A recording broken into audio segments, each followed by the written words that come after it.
When I was in college, I joined a fraternity. I know what most people think of fraternities, but I wasn't there for the parties.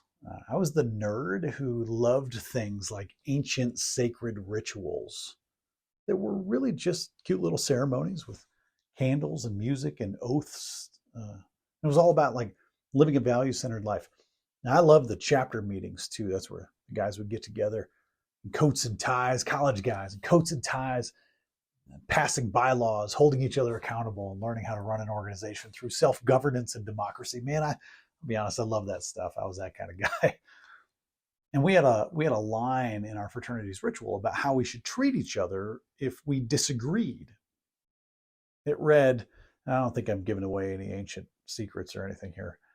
It said something like, let differences of politics and religion between yourself and other members of the fraternity cause no dissension, and consider those disagreements academic in your discussions with each other.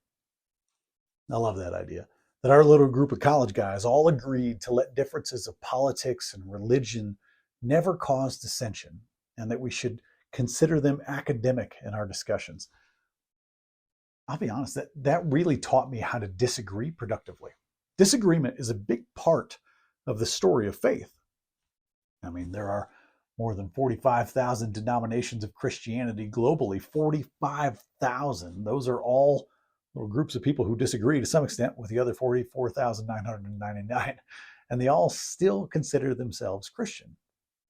And then if you dig into the stories of even the earliest disciples and apostles of Jesus, you'll find major disagreements there too. I'm not an expert on this stuff, so I'm not going to delve into too many details and swim out of my depth here, but Google disagreement in the early church or something like that, and you're going to find all sorts of fascinating scholarly articles. There are some very specific examples. If you look in the book of Acts or Galatians, there's one where Paul and Barnabas gets in a fight and they end up parting ways. And then Paul publicly rebukes Peter about some really controversial topics of the day. The early apostles disagreed about the teachings of Jesus. So maybe it's okay if you and I have some differences too. Here's the thing. Disagreement is totally fine. Disagreements are probably good as long as we consider them academic in our discussions. In other words, as long as we don't get personal and mean and below the belt. Zero problems were ever actually solved in the long term by yelling, publicly rebuking, or fighting. Zero. I really believe that.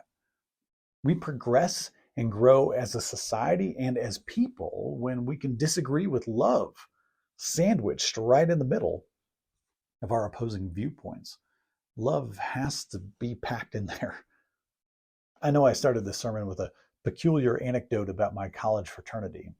Those organizations, American college fraternities, have a lot wrong with them. And if you know me, you know I've spent like a large part of my career working to transform those groups into healthier, safer organizations. But something fraternities do really, really well is to teach modern college kids about the ancient idea of Philadelphos. That's Greek for brotherly love. To see each of our fellow humans as siblings, to love unconditionally and never let anything stand in the way of that. We might disagree. In fact, we should disagree. Let's just do it with love. Let me offer a short blessing for your week. May your disagreements not be avoided, but instead be rich with love. May the distance between the way you see the world and the way others see it be lessened by calm and curious steps toward each other. May every important question that deserves debate be debated. And God, may you help us find the best answer we can. Amen.